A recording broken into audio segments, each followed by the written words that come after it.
What if the laughter echoing through the halls of Fawlty Towers could speak? What would it say now? Are you the manager? I am the owner, madam. What? I am the owner. I want to speak to the manager. Imagine walking through that quirky, chaotic hotel once more. Germans? No, women. I hate Germans. Love women. What about German women? Good card players. The smell of English breakfast lingering in the air. The clatter of Manuel's plates crashing in the background. Basil's voice rising in yet another frenzy. But now, silence. They made us laugh until we cried. Police. We will the moment we've searched the room. My money's being taken. Yes, I know. Try not to speak. Is this a piece of your brain? Now, we remember them with tears of a different kind. This story is about the Fawlty Towers actors who have died.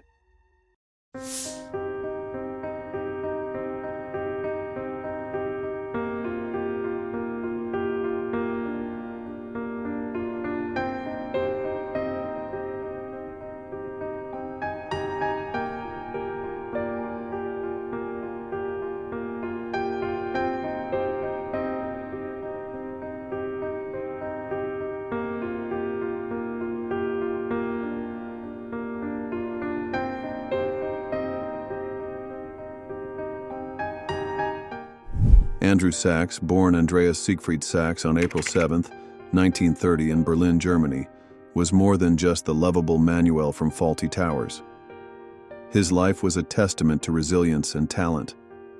As the son of a Jewish father and a Lutheran mother with Austrian ancestry, Sachs experienced firsthand the rise of Nazism. His family fled Germany in 1938 after his father was briefly arrested, settling in North London. This early exposure to anti-Semitism shaped his perspective, yet he never let it define him. Sachs's career spanned 7 decades, from early roles in radio and stage to becoming a household name as Manuel in Fawlty Towers. His portrayal of the bumbling Spanish waiter earned him a BAFTA nomination and cemented his place in British comedy history. Hello, Fawlty Towers, how are you? It's a nice day. Oh, you again? No, I say he not here. He not here. Very, very sorry. Goodbye. Wicked. However, Sachs was more than just Manuel. He was a skilled actor who brought nuance to roles in Shakespearean dramas, soap operas like Coronation Street, and films such as Quartet. He also had a successful voiceover career, narrating documentaries and audiobooks. In his personal life, Sachs married Melody Lang in 1960 and had 3 children. He faced challenges later in life, including a diagnosis of vascular dementia in 2012. Despite this, he continued to inspire with his dignity and humor until his passing on November 23, 2016. Through his legacy, Sachs reminds us that even the most iconic roles can only scratch the surface of a life full of depth and character.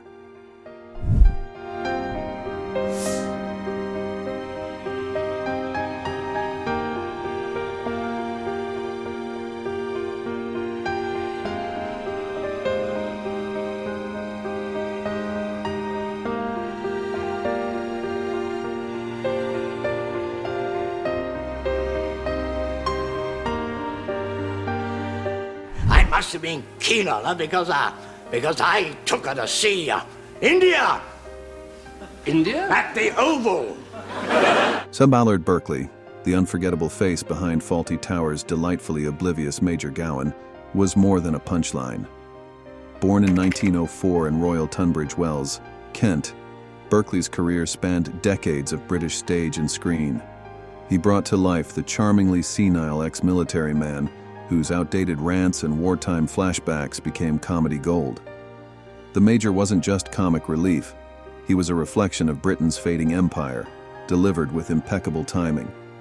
Before Fawlty Towers, Berkeley had already built a solid career, often playing authority figures in post-war dramas and comedies. He appeared in films like The Last Adventurers and Stage Fright, and served as a special constable during World War II. His role in Fawlty Towers immortalized him, with a mustache, medals, and misplaced memories that we couldn't ignore. The character was inspired by John Cleese's Latin teacher, Captain Lancaster. Ballard Berkeley died in 1988, at the age of 83 from bronchopneumonia. Though the Major may have been lost in time, Berkeley's performance remains timeless, still raising laughs long after the curtain fell. His legacy is a testament to his enduring impact on British comedy, ensuring that both he and the Major remain unforgettable.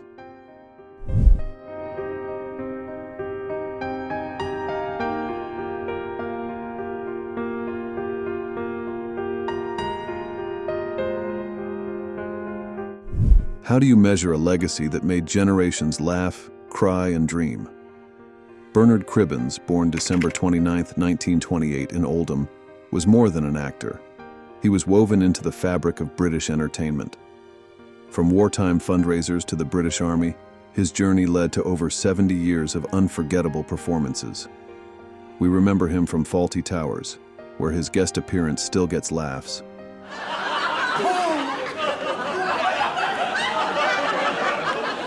I'm not a violent man, Mr. Fawlty. Yes, you are. Oh, no, I'm not. But he was also the voice of the Wombles, the heart of the Railway Children, and Wilfred Mott, Donna's grandfather in Doctor Who, delivering emotional weight with every line. Children adored his Jackanory readings and novelty hits like Right Said Fred. In 2009, BAFTA honored him with a special award. In 2011, he received an OBE. He was married to Gillian McBarnett until her death in 2021. Bernard Cribbins passed away on July 27, 2022 at 93. His voice may be silent, but his warmth, wit, and wonder live on.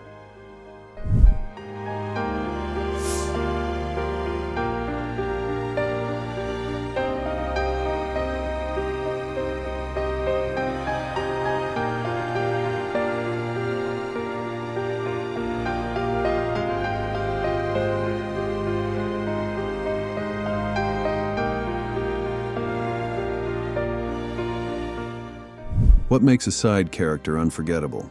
For Fawlty Towers fans, it was the grumbling, lovable chef named Terry. Have you read this piece of cake? Well, they gotta do that, ain't they? It's part of their job. Terry, this kitchen is filthy. Filthy Towers, eh? Brian Hall brought him to life with grit and charm.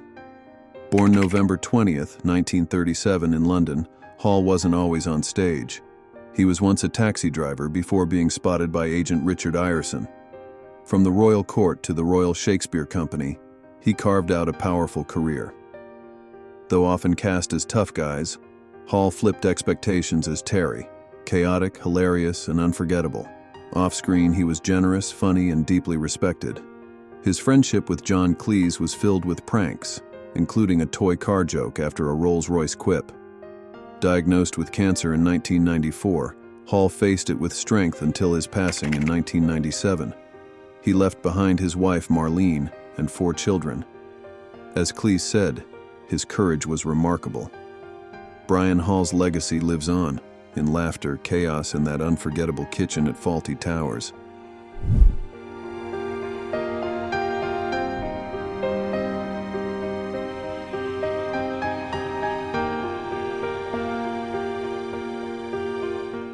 Tell him if he doesn't get on the ball, you're gonna bust his ass. Bust his? I'll tell him. No, I'll tell him. Leave it to me. I've got it. Who could forget the loud American demanding a Waldorf salad at a sleepy British hotel? Bruce Boa's performance in Fawlty Towers was unforgettable, brash, entitled, and hilarious. But the man behind the tantrum was anything but. Born in Port Stanley, Ontario in 1930, Boa's life was a fascinating mix. Pro football player for the Calgary Stampeders, writer of poetry and screenplays, and a commanding presence in British film and television. From The Empire Strikes Back to Full Metal Jacket, he was often cast as gruff American military men, but he was deeply introspective off-screen. A personal friend of John Cleese, that connection landed him the infamous Fawlty Towers guest role we still quote today.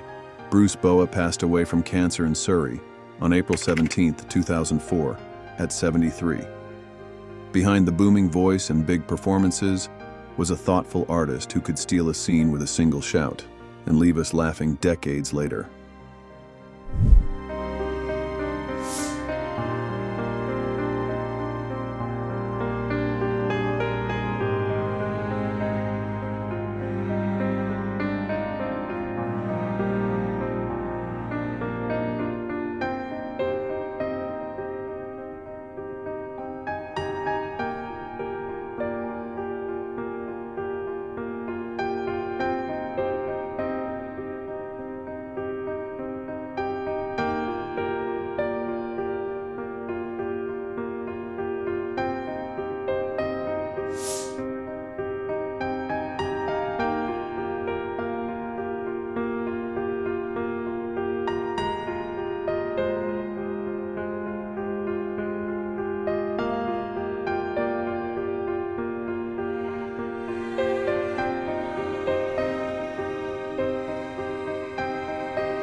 I specifically asked for a sea view in my written confirmation, so please make sure I have it. Okay. What if your most iconic role lasted just one episode, but people remembered it for decades? That was the magic of Joan Sanderson, whose portrayal of the cantankerous Mrs. Richards in Fawlty Towers' communication problems remains one of the show's most hilariously unforgettable moments. With her hearing aid complaints, demands for a sea view in a landlocked hotel, and sharp-tongued clashes with Basil, Sanderson delivered comedy gold with immaculate timing and deadpan brilliance. Born in 1912, Joan had a rich stage and television career, known for her commanding presence and precise comic delivery. She starred in sitcoms like Please Sir and Me and My Girl, and graced countless radio dramas, including After Henry. Her voice alone could cut through a room and make it erupt in laughter. Joan Sanderson passed away from natural causes on May 24, 1992, at age 79. Her husband, Gregory Moseley, also an actor, died just 5 months later. Her legacy lives on, a testament that even a single episode can create TV history.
Imagine if your final television appearance became part of comedy history.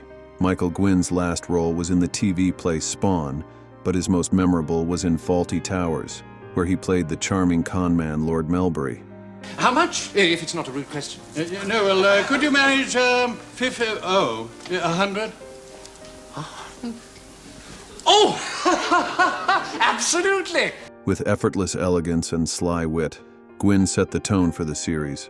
Before his stay at the chaotic hotel, he built a rich career across British stage and screen. Born in 1916, Gwynn was known for his commanding presence and dignified demeanor. He starred in films like The Revenge of Frankenstein, Cleopatra, and Village of the Damned.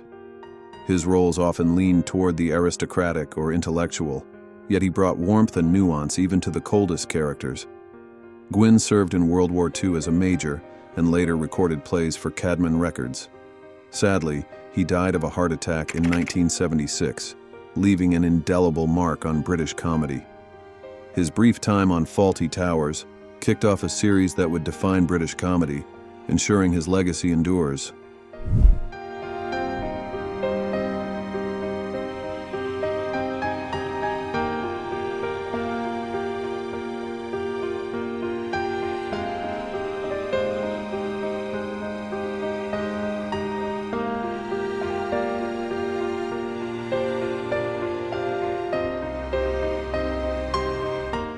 Imagine a guest so charismatic, he sent Basil Fawlty into a tailspin. That was Nicky Henson in the iconic Fawlty Towers episode The Psychiatrist, where he played Mr. Johnson, a suave playboy who smuggled a girlfriend into his room.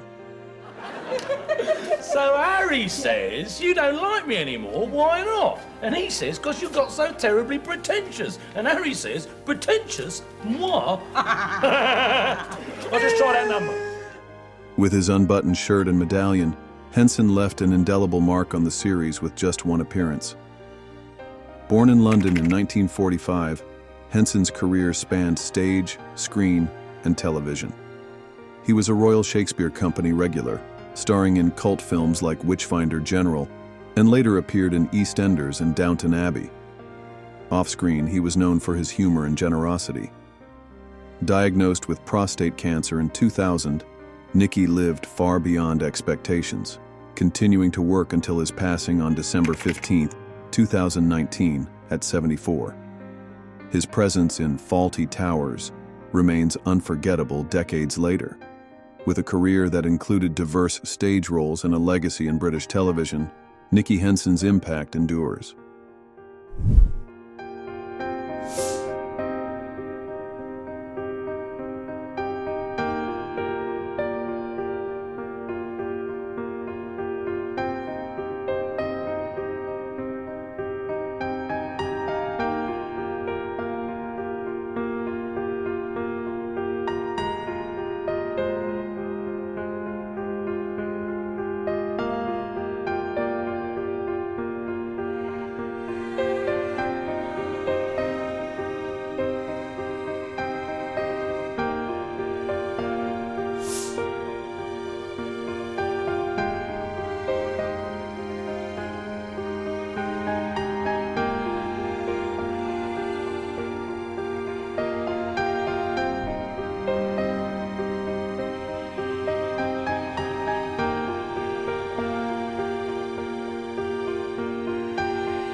Their timing was flawless, their characters unforgettable, and though they're gone, the magic they created still lives on in every rewatch, every quoted line, every burst of laughter.